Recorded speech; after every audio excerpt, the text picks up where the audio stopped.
ક્યારેક બોલી જાઓ ઠાવકીના થાવમાં, હવે જાઓ પાછા એવી રીતે સુધરેલી ભાષામાં એવું હાલ્યા રાખે સંસારના ઘરમાં. આજુબાજુમાં અહીં કલેશ હોય તો વાં જાય, ત્યાં હોય તો વાં જાય, ત્યાંથી બરોબર દેખા દેખીમાં કલેશમાં જીવન આમ નામ બરબાદ થતું ગયું. આબાદી સદગુરુના ઘરમાં, સત્યના ઘરમાં આબાદી, સત્યની ઉપર આ બધું સ્થિર થઈને ઠેરાણું.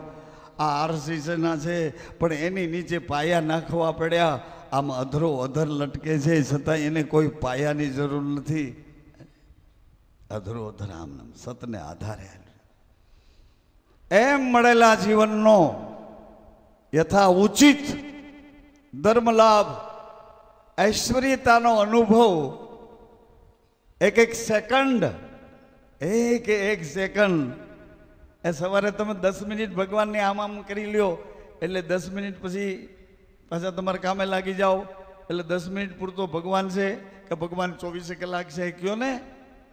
ગંગા સતીએ કીધું 21,600 શ્વાસમાં હાલ્યો આવે છે અને એણે વચન આપ્યું છે કે હે અર્જુન તું મારો બની જા, હું એવો આત્મા છું, મને કોઈ ક્રિયા કશી અસર કરતી નથી.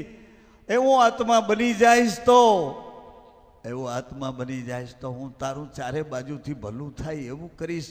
હું તને પ્રોમિસ, તને વચન આપું છું. તું મને વિશ્વાસ આપ, તું મારો બની જા તો હું તને વચન આપું છું કે તારું ચારે બાજુથી ભલું થાય. તારા ગમે એટલું બુરું કરનારા દુશ્મનો ગમે તેટલા હોય પણ ક્યાંયથી તારું અહિત નહીં થવા દઉં. તારું ભલું જ કરીશ. હું તને પ્રોમિસ, તને વચન આપું છું, તું મારો બની જા. ઈ સંસાર કૃષ્ણ ભગવાનનો છે. સાંભળો છો? કૃષ્ણ ભગવાને આ સંસાર આપણને આપ્યો છે. પતિનું નામ જવાબદારી અને પત્નીનું નામ વફાદારી. પતિનું નામ જવાબદારી કે હું તારું બધું ચારે બાજુથી યોગ અને ક્ષેમ,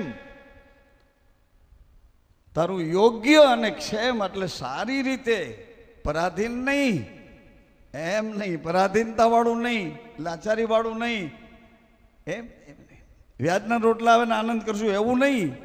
તારું બધી બાજુથી ભલું કરીશ, તું મારો થઈ જાય આટલું જ માંગુ છું. એટલે અમે તમારી પાસે મન માગીએ છીએ. મન ભલે તમે ગમે ત્યાં આપ્યું સંસારમાં, સંસારનું મન સંસારિકતામાં જ ભટકતું રહેવાનું છે. કાકા મામા દાદા ફૂઈમાંથી લાગતા વળગતા બધાયમાં આટો મારતું જ રહેવાનું છે. પણ સદગુરુને મન આપો. એ મન તો આત્માના ઘરમાં પવિત્ર છે. ભટકતું મન નથી, સૂતેલું મન છે. એનો ઉપયોગ નથી ને, એનો ઉપયોગ નથી. બિચારો જો તમે આગળ કરો, હાલે મને ચાવી ઓલો કબાટ પાસે તો મૂકી દઈ ચાવી, કબાટ પાસે નથી કે તો પણ જો ટેબલના ખાનામાં હામી જ મૂકી હતી. એ કોણ અહીંથી ટેબલના ખાને જોવા ગયો ને હામી મૂકી કહેવા માંડ્યો. આવી રીતે તમારી અંદર એક મન રહે છે, છાનું રહે છે પણ નુગરું છે એટલે જ્યાં ત્યાં ભટકતું રહે છે. એ જો અંકુશમાં આવી જાય તો એ મન તમારા બધાય કામ કરે, બધા કામ કરે. પછી એ બધા કામ કરે એનો અર્થ એ કે એ મન કૃષ્ણના શરણમાં વયું જાય અને કૃષ્ણનું વચન ચારે બાજુથી તમારો યોગ ઈચ્છા ભલું જ કરે. યસ, ભલું કરે. ખબર નથી કોઈક આવીને ઊભો રહે અને કેટલાય અનુભવ થયા સમૂહ લગ્નમાં. ખબર ન હોય કે આ વસ્તુ હોય ઘટે છે તો કોઈક ઠલવીને બેઠો કે એ ભાઈ કેમણે ગયા ચંદુલાલ એમ કે ભાઈ મેં તો કીધું ને, તો ઓલો નીકળી ગયો હોય. અહીંયા ગયા હતા આપણે સબરીધામમાં, અને સબરીધામમાં રામમટીનું રસોડું છે. રામમટીનું રસોડું અમે પછી ડોકમાં ફેરી લીધા કે કાંઈ હાકો ને હાલે ત્યાં સુધી જંગલમાં. તો અમને કીધું કે 800 માણસનું રસોડું સાંજે છે, આજે કામ કરવાવાળા રોકાઈ ગયા છે. એટલે રસોડામાં કીધું કે 800 ને બદલે 1000 માણસોનું કરી રાખો રસોડું. 1000 માણસોનું રસોડું કર્યું. તને કર્મચારીઓ બધા કામ કરવાવાળા, વર્કરો, મહેનતું કરવાવાળા એ આવ્યા. 600 જણા આવ્યા. 1000 માણસનું ઉપાડી ગયા. 1000 માણસ 600 જણા આવ્યા તો જમી ગયા. એટલે આપણે ખ્યાલ આવી ગયો કે આ લોકોને જમવામાં તાસીર શું છે? દાળ ભાત ને શાક, બુંદીની ગાંઠિયા. તો કે એ તો પ્રસાદ કહેવાય, એ ન ખવાય, ઘેરે ખવાય. ઘેરે બુંદી ગાંઠિયા શેડે બાંધી લે, એ ઘેરે ખવાય, એ ન ખવાય. એટલે બીજે દી આપણે વિચાર કર્યો કે 70 મણ ચોખા એક ટાઈમે જોઈશે, કેમ કરશો? તો સવારના વહેલા ચંદુભાઈ એક ટ્રક આવી ઠેઠ હરિયાણામાંથી એડ્રેસ હતું હરિયાણા રવાના. એ ટ્રક રામમઢીએ ખબર પૂછ્યા તો કે અહીંયા રામમઢી નથી, રામમઢી તો અત્યારે સબરીધામમાં આહવા ડાંગના જંગલમાં ગઈ છે. એટલે લ્યા ખટારો લઈને પૂછતો 610 મણ ચોખા ઉતારી ગયો. એ આવડિયા ફૂટી જાય. જો આ આંખે જોયેલું કહું છું. આવડિયા આ છે ને આ બે કોડીઓ એણે જોયેલું 610 મણ. પૂછ્યું કે કોણે મોકલ્યા? તો કે ખબર નથી. કોણ લઈ આવ્યું? તો કે ખબર નથી. એટલે પછી આપણને ભરોસો આવી ગયો કે આ એટલું કરે છે એ વાહેલું બધું કરશે. આપને ખબર પડી ગઈ કે આ કાગળ જેવી હોજડી છે, પાતળી જન્મ્યા ભરી કાગળથી પાતળી હોજડી છે, એમાં બીજું કાંઈ નહીં. કાંઈ મોકલશો તો હોજડી ફાડી નાખશે, એટલે કાંઈ હાલશે નહીં. ભગવાનને ખબર હતી કે કાગળથી પાતળી હોજડી મેં એને આપી છે, પણ એવી સરસ આમ રાઈટ ગોઠવીને આપી છે. એટલે ભગવાને માની છાતીમાં પાછું એમાં હચવાઈને એ હોજરીને જીવતી કરે એવું દૂધે આપ્યું. આટલી ખબર પડી ગયા પછી આપણને ખબર ન પડે કે વાહેલું બધું એ આપશે. હવે જવા દે ને, હારા ભરોસા વગરના એ પીટિયા. બધું નહીં આપે.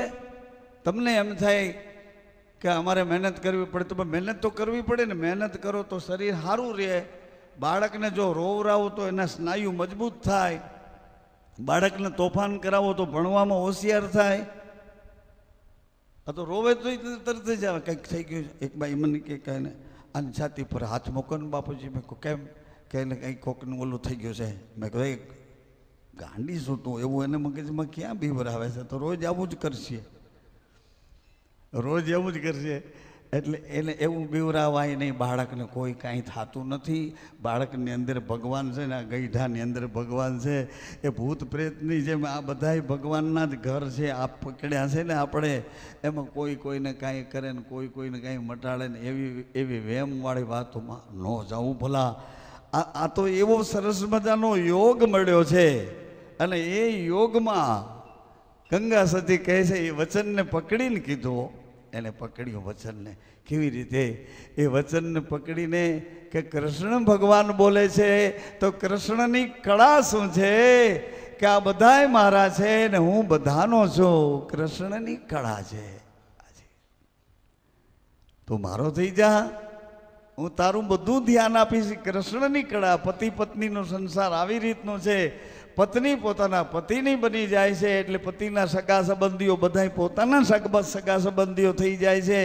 પતિને જે કાંઈ અને પત્નીને જે કાંઈ આવશ્યકતા હોય એ બધી દિશાઓમાંથી પતિ એની આવશ્યકતા પૂરી પાડવાની જવાબદારી લે છે. આ સંસાર કૃષ્ણ ભગવાનનો છે. પ્રેમથી રહેવાનો સંસાર છે, વેમથી રહેવાનો સંસાર કૃષ્ણ ભગવાને બતાવ્યો. રૂક્ષ્મણીજી ઘડીએ ઘડીએ રિસાય છે, એ વેમનો સંસાર છે. આટલી બધી બાયુને ભેડી કરીને શું કરો છે? શું કરો છો? આ કયો ધર્મ છે?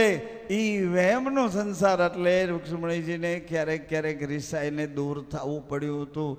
આ દૂર થવાની કોઈ આપણે માથાકૂટમાં ઉતરવું નથી. રાધાજીનો સંસાર ભગવાન સાથે નિર્વિકાર ગતિવાળો છે. એમ રામ ભગવાનનો સીતા માતાજી સાથે નિર્વિકાર ગતિવાળો સંસાર છે. પતિ ને પત્ની બે એકરૂપ છે. એ મર્યાદાવાળો સંસાર ભગવાન રામ કહે છે હે સીતા, તમારા સિવાય આ મારા જીવનમાં કોઈ સ્ત્રી પ્રવેશ નહીં પામે. સીતાજી કે પ્રભુ તમારા સિવાય મારા ચિત્તમાં એક ક્ષણના 100મા ભાગમાં કોઈ પ્રવેશ નહીં પામે. આ જગતના પુરુષો મારા ભાઈ બાપ દીકરા છે. રામ ભગવાન કે આ જગતની સ્ત્રી મારી મા બેન દીકરી છે. એટલે તુલસીદાસ બાપાએ કીધું કે સિયા ને રામમય આ સબ જુગ જાની. તુલસીદાસ કે સીતા ને રામ એ મય જ આખું. જેટલા પુરુષ એ મારી મા જાનકી જેટલી, જેટલા પુરુષ મારા પ્રભુ રામ, જેટલી સ્ત્રીઓ મારી મા જાનકી. સીતા ને રામ મય સબ જુગ જાની. અને રામ ભગવાને કીધું સીતા તમારા સિવાય કોઈ નહીં. સીતા માતાએ કીધું કે રામ પ્રભુ તમારા સિવાય કોઈ નહીં. એટલે આ વચનની ધારા ગુરુમુખની ધારા બની.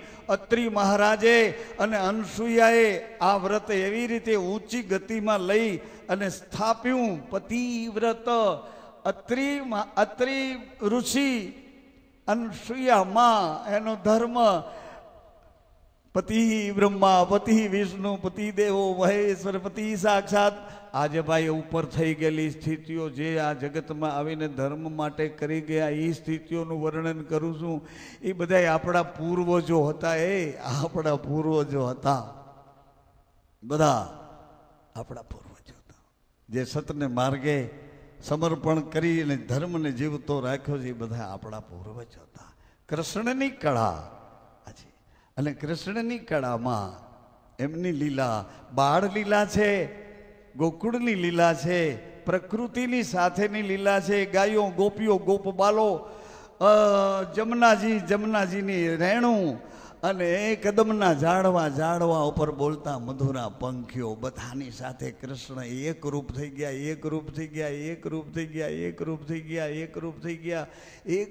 ગયા. આ મોરની કળા થાય ને મોર ઘેમ ટેવક કરે તો કૃષ્ણ એમાં પહોંચી જાય.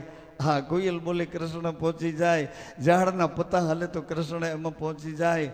કોઈ પણ દિશાનું કોઈ પણ આકર્ષણ કૃષ્ણ. એક બાળ લીલા અને પછીની ભૂમિકા કૃષ્ણ ભગવાને ભજવી છે. એ દ્વારિકાનો રાજા, દ્વારિકાનો નાથ બન્યો. ભગવાનની રાજકારણની એ ભૂમિકા, બાળ લીલાનું ચરિત્ર જુદું અને સંસારમાં કેવી રીતે રહેવું છે એનું ચરિત્ર પણ જુદું છે. એટલે ભગવાન પાછા રામદેવજી બનીને આવ્યા. વચમાં વાંધો પડી ગયો નંદ બાવાને જશોદાને. એવો વાંધો પડ્યો કે યાદવોના કુળગુરુએ કીધું કે આ છે ને આ વાસુદેવને દેવકીનો છે ભાઈ, આ તારો નથી. આ તો થોડો ટાઈમ સગવડ માટે તારે ઘરે મૂકી ગયા હતા. 11 વર્ષ ને 52 દિવસ આ લીલામાં એટલા દિવસો ઘટતા હતા ને દેવકીમાં અકળાઈ ગયા હતા. એટલે ભગવાન તારે ઘરે આવ્યા હતા. તારો નથી વાસ્તવમાં દેવકીને જશોદા. નંદ ને જશોદાને દુઃખ લાગ્યું. દુઃખ નથી લાગ્યું કે ભક્તિ કરવાની એક રીત બતાવી. ભક્તિ કરવાની, ભાવને પ્રગટ કરવાની રીત શંકર ભગવાને બતાવી. ભાવ પ્રગટ કરીને જીવવું કેવી રીતે, એટલે એકમાંથી બે બનાવ્યા. સ્ત્રી પોતે બન્યા ને પુરુષે પોતે બન્યા ને ગુરુ પોતે બન્યા. હવે આદમી પાછો બાયુને આમ હાથ કરે, આંખું બતાવે, જીભ ઉપાડે. એટલે શંકર ભગવાન કહે રેવા દે, હું જુઓ એ બાઈ નથી, એની અંદર અડધો ભાગ મેં આપ્યો છે, અડધો ભાગ તને આપ્યો છો, હું કામ એને ડારા દેજો. એટલે બાઈ માણસ તો કહે ને મારો પતિ છે, ભલે એ કહે બધું હું સાંભળી લઈશ. એટલે શંકર ભગવાન કે તું સાંભળી લઈશ પણ મારે ધર્મ સાચવવો છે ને મારે એને રિપેર કરવો જોશે. ભૂંડા કેમ બોલે છે કે આ કોણ છે, આ કોણ છે? તારી પત્ની ગારું કાઢે છે, હાથ ઉપાડે છે, મારકૂટ કરે છે. આવા મનુષ્યો હતા, એની પ્રજા આપણે છીએ. આવા પવિત્ર સજ્જન આપણા માતા પિતા હતા, એની આપણે પ્રજા છીએ. સિદ્ધાંતને જુઓ એટલે સિદ્ધાંત શાસ્ત્રમાં લખ્યો છે, સિદ્ધાંત સંતોની પરામાં પડ્યો છે, સિદ્ધાંત વચનની મર્યાદામાં પડ્યો છે. એટલે સિદ્ધાંતને જુઓ. ગારો કાઢી તો તારા સંસારમાં કાંઈ નથી. જ્યાં તારા સંસારમાં કંઈ નથી. પછી સ્પેશિયલ આપણને સ્પેશિયલ ચાન્સ આપે ભગવાન. ઠેઠ મુંબઈ મોકલે, અહીંની સારી હોસ્પિટલોમાં મોકલે, અહીંથી નળીયું ચડાવે, અહીંથી ચડાવે, યુરિનની ટોયલેટની બધી બાજુથી નળીયું ચડાવે, પરાધીન કરી દે. તો એ તો ઓલો ઘોડે ચડ્યો તો એ માંડ હેઠો ઉતરે. ઘોડે ચડીને ગયો તો ને હાથમાં ખડક લઈને વરાજો બનીને તઈ ઉતરો, ચારે બાજુથી નળિયું ભરાવીને તઈ હેઠો ઉતરો. તઈ એને ખબર પડી કે મારી પત્નીને મેં કેમ દુઃખ આપ્યું, મારા પતિને મેં કેમ દુઃખ આપ્યું. એક ભાઈ મને એને ઘરનાને લઈ આવ્યો આયરા મંડી. મને કે બાપુ આ ધોરી વસ્તુ એટલી ખાય છે, એટલી ખાય અને એટલા દાંત કચડાવે છે, એટલે બાપુ મારે શું કરવું? એટલે મારાથી ઉતાવળમાં એ બાઈને પૂછાઈ ગયો. મેં કહું બેન અહીં નથી રહેવું, ઉપર જવું છે ઉપર, એમ મેં કીધું. મેં તો હસતા હસતા કીધું, પણ એ બાઈ એવી મને કહે, ત્યાં ભેગા થાય છો તમે? મને કહે ત્યાં તમે ભેગા થાય છો, ઉપર જવાનું કહો તો આને કહો ને. આવી એને ઝટકા કરી કે આને કંઈ કહેતા નથી, મને કહ્યું ઉપર જવું છે, ત્યાં તમે ભેગા થવાના મને કહે. મેં કહું સાચું બેન. એટલે ઓલા ભાઈને એને કીધું કે આને કંઈ કહ્યું ને. એટલે ભાઈ આમ મેં જોયું, એટલે ભાઈ બે કાન પકડીને મને કે બાપુ જો ગાયરું ન કાઢે તો મને ઠામડા ઓટકવા તૈયાર છું. જો મને ગાયરું ન કાઢે, આવી ગાયરું કાઢે એ બાઈ માણા એના ધણીને. એવી ઇક્વલિટી તો એ બાઈને ખબર, મને તો કાંઈ ખબર નહીં, મેં એનું સાંભળ્યું નથી. પણ એવી ગાયરું કાઢે કે આ ગાયરું ન કાઢે ને બાપુ, મારા પાડોશી સાંભળે એ કાનમાં હાથ લાગી જાય, આવી ગાયરું કાઢી છે કે મને. હા, એટલે કહેવાનો મારો એવો ભાવ છે કે હું બહેનોને કહું છું કે ભાઈઓને કહું છું, એમાં તમે જુઓ જેને લાગુ પડતું હોય, મૂળદાસને લાગુ પડતું હોય, મૂળદાસ ગુનેગાર છે ભાઈ, બસ પતી ગયો. પછી તમારે શું વાત કરું? મને લાગુ પડતું તો હું ગુનેગાર છું, તમને લાગુ પડતું તમે ગુનેગાર છો. આપણા ગુનાના ચોપડા આપણે કોઈ ધર્મરાજાની કે યમરાજાની ટેબલ ફાઇલમાં મૂકવા નથી. આપણે તો આપણે ને આપણે ઉકેલવા છે. કોને આધારે? એક જ્યોતને અંજવાળે ઉકેલવા છે. જ્યોતિની ઉપાસના છે આપણે.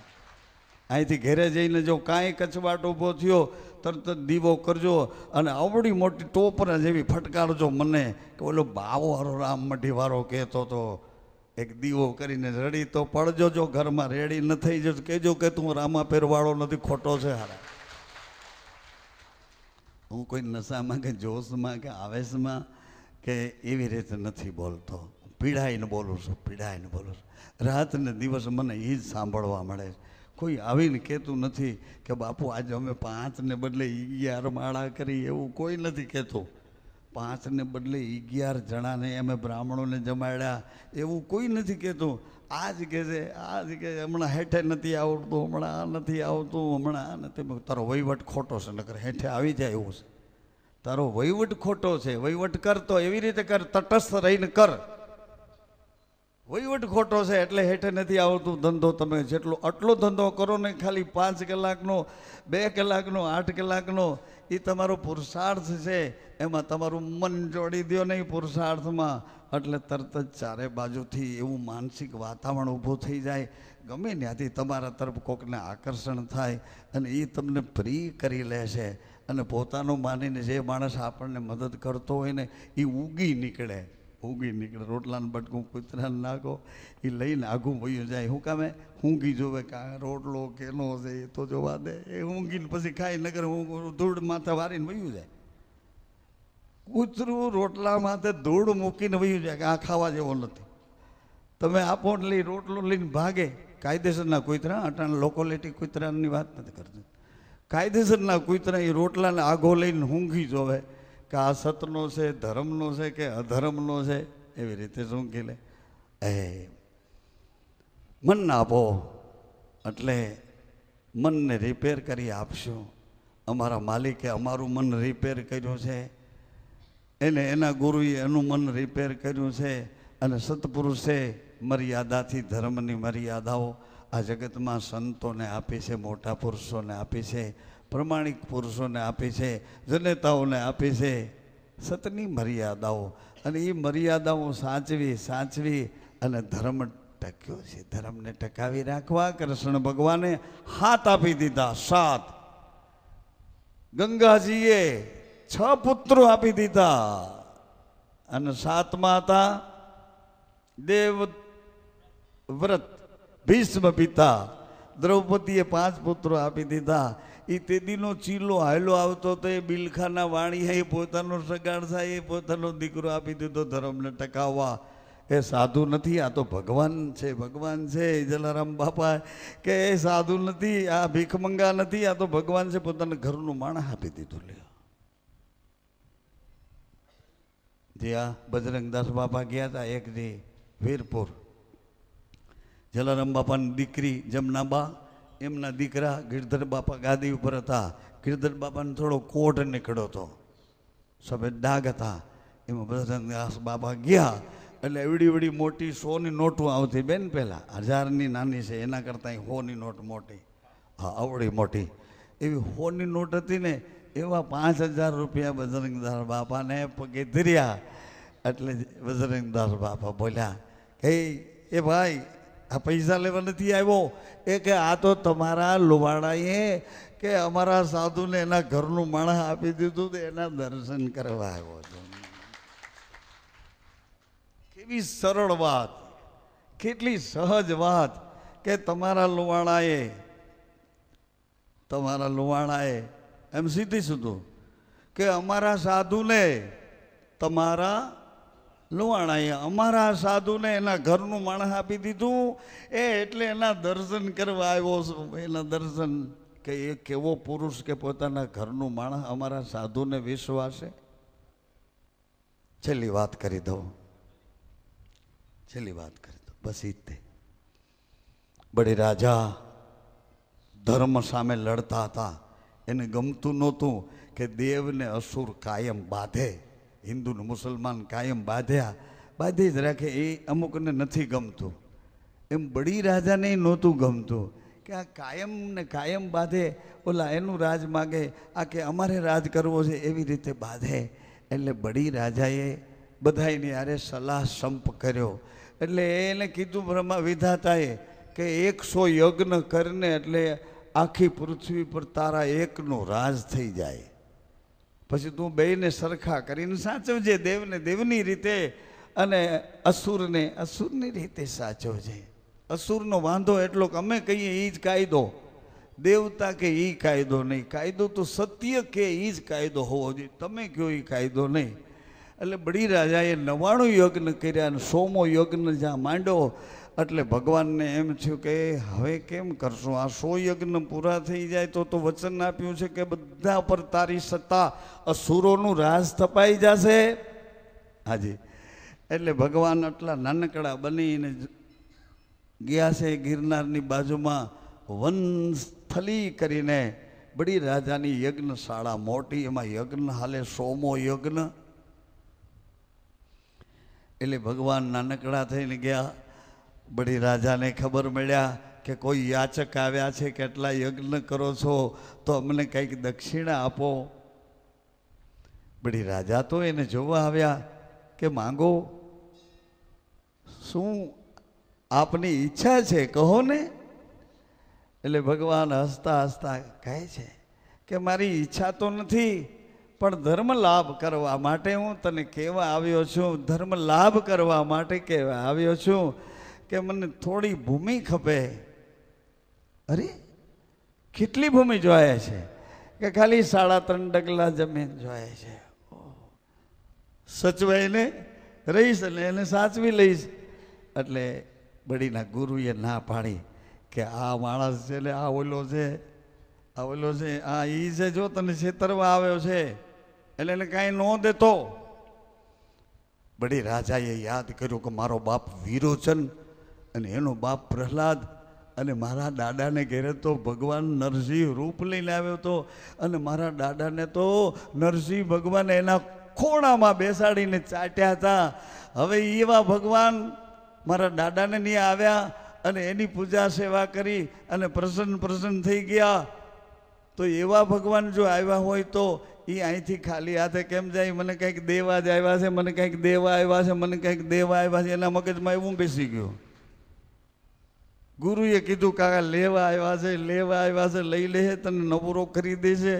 બડી રાજાના મગજમાં એવું છે કે મારા દાદાને ઘેરે આવ્યા હતા, નરસિંહ રૂપ ધરીને આવ્યા, તેથી મારા દાદાએ ભગવાનની પૂજા કરી હતી ને ભગવાન નરસિંહ રૂપે એના ખોણામાં બેસાડીને, પ્રહલાદ મારો દાદો થાય, વિરોચન એનો બાપ, એનો દાદો પ્રહલાદ. બડી બહુ ખુશી, બહુ રાજી છે. એટલે 1 ડગલું 2 ડગલા એની જે સંકલ્પ વિધિ હતી બધી કરી છે. અને ગુરુની ભગવાને આંખ ફોડી નાખી છે. વામન ભગવાને ઈર્ષાળુ આંખ હતી. ગુરુમાં ઈર્ષા હોય નહીં, હોય તો એ ઈર્ષા આચાર્ય કળાની હોય. દ્રોણાચાર્ય પાસે ઈર્ષા હતી કે હું આ છોકરાઓને ભણાવું, આમાંથી એક એવો ભણાવું કે એ દ્રુપદ રાજાને મારું અપમાન કર્યું છે ને પકડીને લાવે ને અપમાન વેરનો બદલો વેરથી લઉં, આવી રીતે એની ઈર્ષા વૃત્તિ ગુરુમાં હોય ને આચાર્યમાં હોય. ગુરુમાં તો સત્ય જ હોય, સત્યને જ ગુરુ કહે છે. બાકી બધા ગુરુના નામ છે જુદા જુદા, બાકી સત્ય ગુરુ છે, પ્રેમ ગુરુ છે, મર્યાદા ગુરુ છે, સંયમ ગુરુ છે, વિશ્વાસ ગુરુ છે, શ્રદ્ધા ગુરુ છે. આ ગુરુના બધા જુદા જુદા ઉપનામો છે, બાકી સત્ય જ ગુરુ છે. એટલે બળી રાજાએ સંકલ્પ કરાવ્યો. ભગવાન વામનમાંથી વિરાટ બન્યા, પગ પાતાળે માથું આકાશે અને પૃથ્વી ઉપર બળી ઊભો છે. 2 લોક લઈ લીધા, ત્રીજો મૃત્યુ નામનો લોક બળી રાજાને આપવાનો થાય છે. પણ બળી રાજા ઊભા છે, એનું અસ્તિત્વ છે. એટલી ભૂમિ બળીલી છે કે જેમાં એનું અસ્તિત્વ છે, ઊભા છે એટલી. બાકી તો 2 ના ત્રીજું પગલું ભરે ભગવાન એટલે મૃત્યુલોક એનો થઈ જાય. પછી અડધું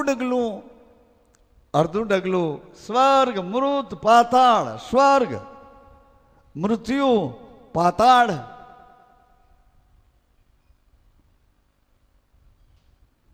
ત્રણ ડગલામાં પૃથ્વી પાતાળ સ્વર્ગ પૂરા થયા.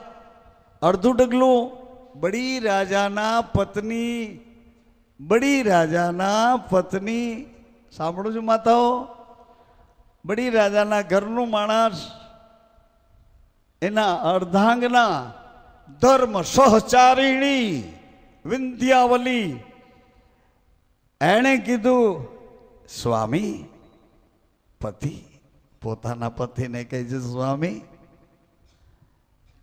તમે મૂંઝાશો નહીં ને? નહીં મૂંઝાઓ, હું તમારા પગને પકડી રાખું છું. ભગવાનને કહો તમારા માથા ઉપર એનું અડધું ડગલું મૂકે. તમારા માથા પર ભગવાનનો પગ આવે એટલે તમે એનો પગ પકડી રાખજો. હું તમારો પગ પકડી રાખી. સાંભળજો માતાઓ, આ કળયુગનો ધર્મ શુદ્ધ અને પવિત્ર શરણાગતિની રેણી રામદેવજી મહારાજે જ્યોતને અંજવાળે બતાવી. આવી પવિત્ર ઉજાગર રેણી, ઉજાગર રેણી, પવિત્ર રેણી, મેદાનમાં મોરચો માંડે એવી રેણી કે હું તમારો પગ પકડી રાખું. ભગવાનને અડધું ડગલું એનું લેણું છે એ તમારા માથા પર મુકાવો, અને જેવો પગ માથા ઉપર મૂકે એટલે એનો પગ તમે પકડી લેજો. વિંધ્યાવલીએ પગ પકડ્યો પોતાના પતિનો. ભગવાન બળીના માથા ઉપર પગ મૂકે છે. અડધું ડગલું, કેટલું? અડધું, આખું નહીં. આખા તો 3 હતા. આધા કદમ રખાઈ સિર पे इन टाइम बड़ी राजा ने भगवान का ही चरण पकड़ लिया, एनो पग पकड़ी लीधो, पकड़ी लीधो. अर्धुं डगલું, हाँ अर्धा डगलाમાં घटना घटी છે કે હવે ક્યાં જાઉં. અડધું કદમ આના માથા પર મૂક્યું, અડધું કદમ બાકી છે એ તો લઈ લીધું, પણ હવે પછીનું બીજું અડધું ડગલું બળીએ પગ પકડ્યો છે એટલે અડધું ડગલું ભગવાન પાછા ત્યાંથી ઉઠાવી શકતા નથી, ઉઠાવી શકતા નથી. પગ પકડી લીધો, અડધું ડગલું મૂક્યું, બળી મૃત્યુ નથી પામ્યા, પાતાળમાં નથી ગયા, પણ બળી રાજાને શાસન મળ્યું છે છેક સ્વર્ગથી મૃત્યુથી પાતાળ સુધીનું. એમાં બળી રાજાના પત્નીનો ભાગ અડધો છે. એ કેવી રીતે છે? એને પગ પકડ્યો પોતાના પતિનો, પોતાના પતિનો ધર્મ બળી રાજાના પત્નીએ પકડી રાખ્યો છે, અને બળી રાજાએ પોતાના સત્પુરુષનો પગ પકડી રાખ્યો, સત્પુરુષનો પગ પકડી રાખ્યો. એટલે વિંધ્યાવલી કહે છે સ્વામી હવે ભગવાનનો પગ મૂકી દો ને, પગ ભગવાનનો મૂકી દો. અડધું ડગલું આપી દીધું આપણે, હવે અડધું ડગલું ક્યાં જાય છે જુઓ. યજ્ઞ આપણો પૂરો થઈ ગયો. બળી રાજાના પત્નીએ કીધું કે તે યજ્ઞ પૂરો થઈ જાય તો બ્રાહ્મણોને જમાડવા પડે, એટલે ભગવાનને જમાડવા માટેનો બંદોબસ્ત હું કરું છું, એને જમાડવા. ભગવાન અડધું ડગલું છે, અડધા લંગડા થઈને ઊભા છે, અડધું તો આપી દીધું ઓલાએ, અડધું પોતાનું છે. એ ભગવાનને બળી રાજાના પત્નીએ સરસ મજાની સામગ્રી બનાવી અને ભગવાનને થાળી પીરસી. ભગવાનને અડધું ડગલું ન્યા હતું ને અડધું ડગલું પોતા પાસે હતું.